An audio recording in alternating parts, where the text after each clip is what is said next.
Hello and welcome to this video tutorial brought to you by tutvid.com. We're going to take a look at ActionScript 3.0 and buttons. We are going to use our buttons to change the way our buttons appear on stage, and we're going to set up our buttons to navigate to a different place in our timeline, and we'll also figure out how to use buttons to link to a website, some URL.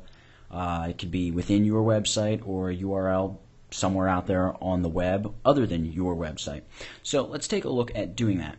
Now, if you remember using ActionScript 2.0, or if you're familiar with ActionScript 2.0, you probably remember that in order to apply some sort of action to a button, you had to select the button, bring up your Actions panel, and type actions into here, something like on release, and then whatever you wanted the action to execute, whatever you wanted to happen. Well, notice here in ActionScript 3.0, and I am using ActionScript 3.0, we can change our ActionScript version by selecting Publish Settings, and under this Flash tab, ActionScript version, I have it set to 3.0. Okay, now ActionScript 3.0 is only available to Flash CS3, but as I was saying, when you select a button here in Flash CS3 using ActionScript 3.0, I'm going to bring up the Actions palette, and no longer can you apply actions. You can see here that the Actions palette tells us current selection cannot have actions applied to it. So there must be an alternative way of getting around this and being able to use our buttons. Well, there is. What we have to do is use something called an event listener. And the way an event listener works is basically you attach it to a button that, or it can be a movie clip, or a button, that you want to listen for something to happen. And in this case, we're going to listen for a mouse click on that movie clip or that button. And when Flash hears that mouse click, it is going to execute a function. Okay? And now, if that didn't completely make sense, you're going to really understand in just a minute when we actually start scripting. So, let's start scripting. We need to give our buttons, these all three are separate buttons, not movie clips. You can use movie clips, as I mentioned a second ago, but these are buttons. We need to give them instance names, so I'm just going to call this one capital R underscore BTN. And I will call this capital G underscore BTN, and this capital B underscore BTN. So there we go. All three of our buttons all have separate instance names, and they're all fairly easy to remember. So we're going to start with this R button here, and we are going to take a look at using ActionScript to edit the properties of that button. So here I'm going to select my ActionScript layer. I've got a blank keyframe there. I'm going to hit F9, which will bring up my Actions palette. If you have changed your hotkey, you can go Window, Actions. And the first thing we need to do is import our mouse events. So we need to type the word import space flash dot events dot capital M mouse event, and then a semicolon. Now that line of code is just telling Flash to import all of the mouse events. And you're going to see exactly how we're going to use them in just a second. I am going to comment out this line here. I'm just going to put 2 forward slashes and then 3 dashes, and I'm going to say R button property change, and then 3 more dashes and 2 slashes on the other side. And this, you don't have to do this. This is just my own personal preference, just to help keep myself a little more organized here as we write our code. So the code that's underneath this little bar we created is going to be the R button property changes. And I spelled property wrong. There we go. R button property change. Alright, so the first thing we need to do is set up our event listener. So, if you recall correctly, our R button here has an instance name of R underscore BTN. Select that keyframe there, the ActionScript keyframe, and we're going to write R underscore BTN dot add, and you can see we've got a little tooltip pop up here, and there's add event listener. Just click on that, and now we need to tell Flash what kind of event listener, and this is a mouse event, mouse with a capital M and event with a capital E, dot click in all caps, and then type a comma. And now we need to type the name of the function that we want to execute when our button here hears a click. And we want that to just be our click. Okay, that's a lowercase r and click with a capital C. That word can be anything you want. It's just to be a unique name. It's the name of the function. And then place a semicolon at the end of that. So let's write that function now. So first thing we need to do is type function space. Now the name of the function, r click. Okay, so you see the name of the function right here. It's the same name as the function we're calling here in our add event listener line. And this is an event, and specifically it is a mouse event. Now we need to put that little line of code there, otherwise we'll get an error.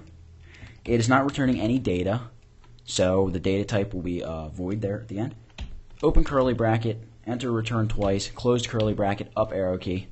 And now for this function, we're just going to say r underscore btn dot alpha in Flash or ActionScript 3.0, excuse me. You don't have to write underscore alpha, it's just alpha. And then we're going to say minus equals 0.1 semicolon.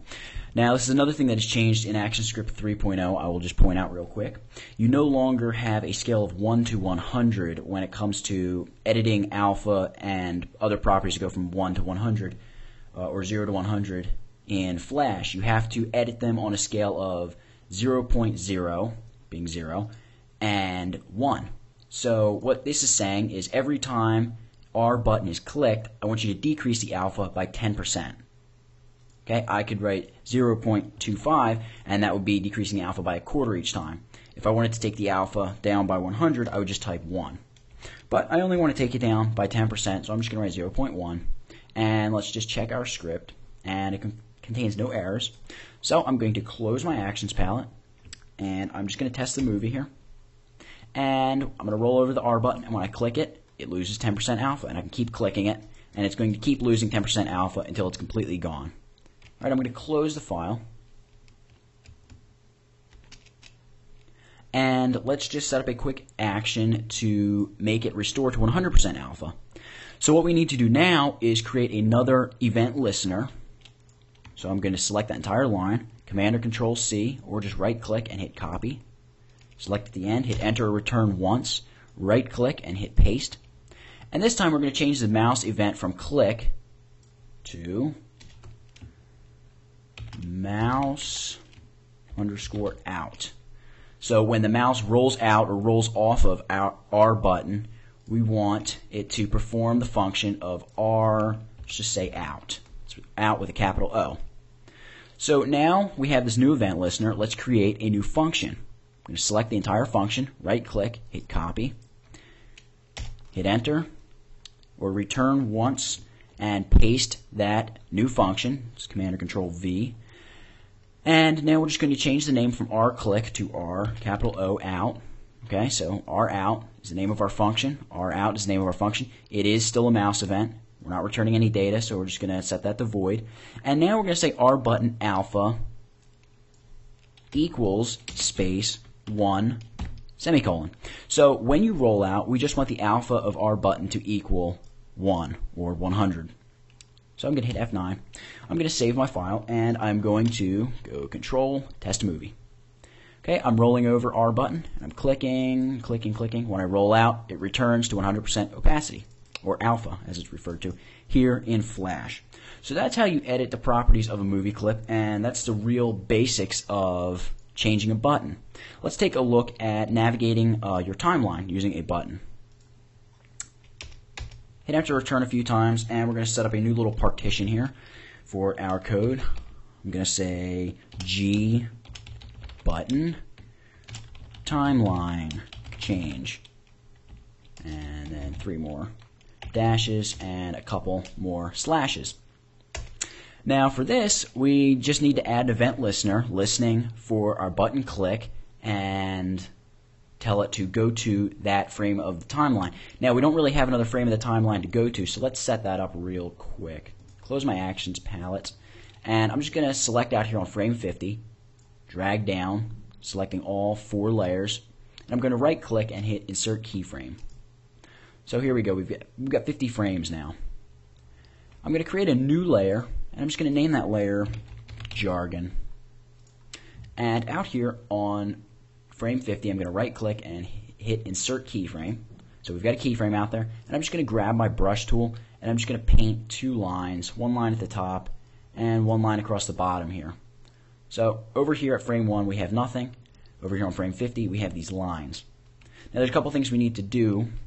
Number 1, we need to give our keyframe out here on frame 50 a frame label. So I'm up here on the ActionScript layer. I'm on that keyframe. I'm going to come down to my properties panel, and here in the frame label section I'm just going to type get jargon, and that's jargon with a capital J. So it's get jargon, and that's our frame label.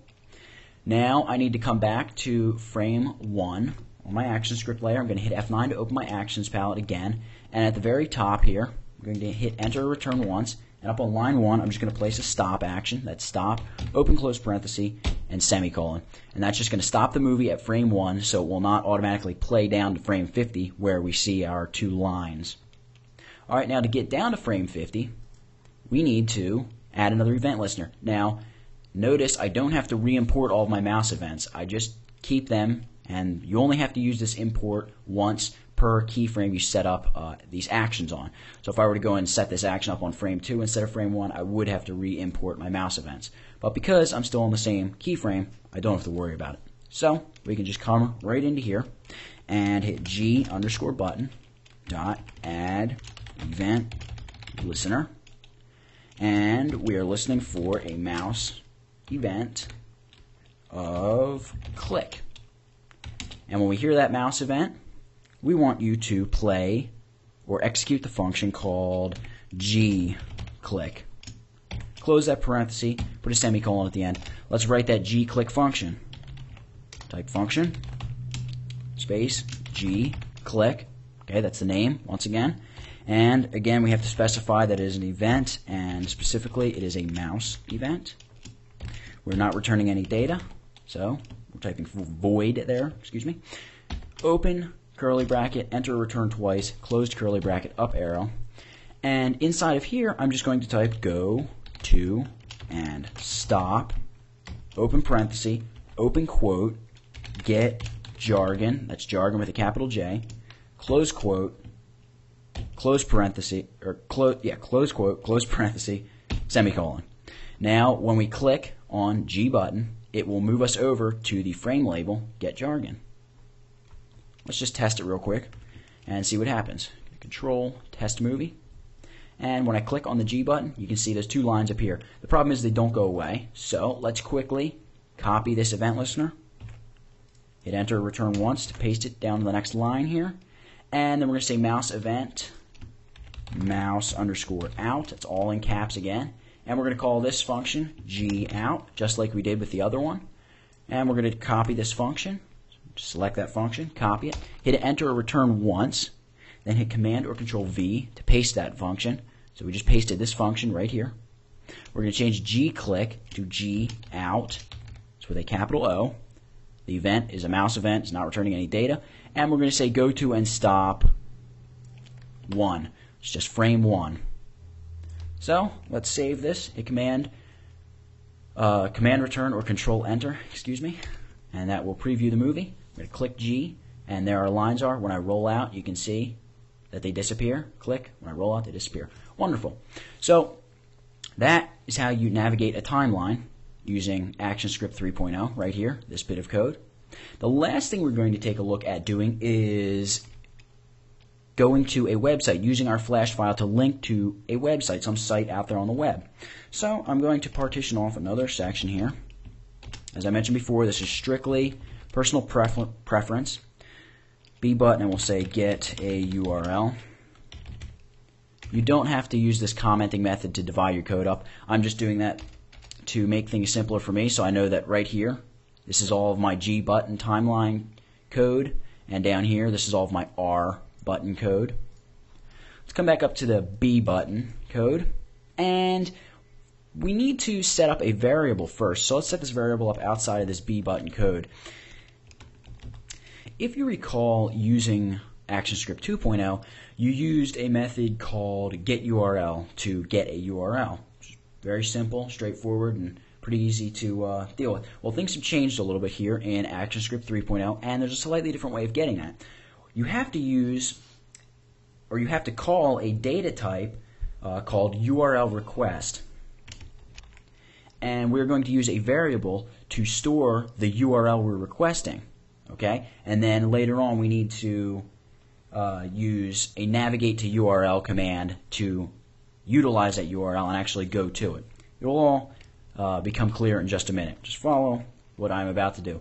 Here's what we need to do. First thing we need to do is create a new variable. So type the word var, space, and then give the variable a name. We're going to say get tutvid, because that's the website we're going to get.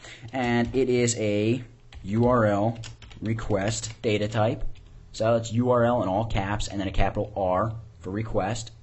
And then we're going to say space equals space new URL request. So we just created a new instance of the URL request class, and the URL request or the URL that we're requesting is going to be placed here in parentheses.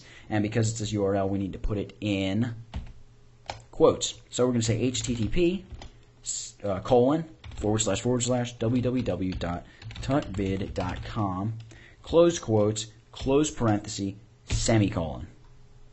So what we just did was we created a new variable called getTutvid. That variable is a URL request, and that variable equals a new instance of the URL request class, and the URL we are requesting is http www.tutvid.com.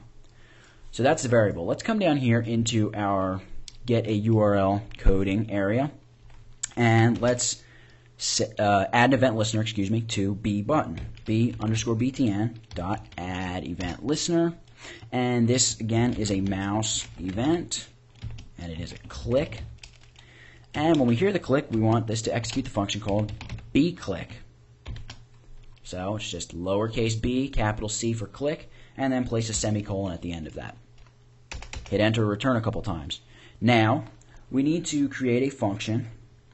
So it's a function, and this is called bClick. And again, it is an event, and it is a mouse event. We are not returning any data, so we type :void, open curly bracket, close curly bracket, and then up arrow key. Or that's open curly bracket, enter or return twice, then up arrow key.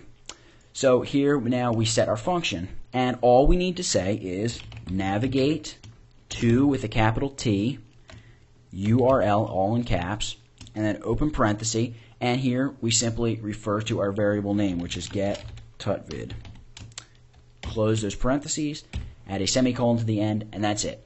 So what we just did was created this variable, as I explained a moment ago, added our event listener, which is a mouse click, and when Flash hears that mouse click, it's going to execute this function called bClick, and that function bClick is this navigate to URL, and the URL we're navigating to is this variable, getTutvid. Alright, so let's close the actions frame here. Let's save our Flash movie, and we're going to hit Command Return or Control Enter to preview the movie. And here we go. Let's see, I can click on R, and we have our decreasing alpha. Click on G, our jargon shows up, and when I click on B, up pops the website. So it's as easy as that. You can set up your buttons to navigate to a URL. You can set them up to navigate to a specific place in your timeline. And you can also set up buttons to edit the property of itself, or you can even change that instance name to edit the property of a different movie clip. For instance, if I come down to the R button property change, I could say in this function here of R click, we could change the alpha of G button and then make the alpha of G button go back to 1 when we roll out. Let's check out, see what happens here. When I click on R, you can see now G button is reduced to nothing, and when I roll out, it comes back. So there's all kinds of neat things you can do. And that's really how you deal with buttons here in ActionScript 3.0 and Flash CS3. Different ways of dealing with all three different things that you may want to do here with your Flash file. So that's it for this one. I certainly hope you learned something, and I hope this clarifies some of the issues some of you have been having with Flash CS3 and more specifically ActionScript 3.0. Please go check out the site. That's www.tutvid.com, and thank you very much for watching.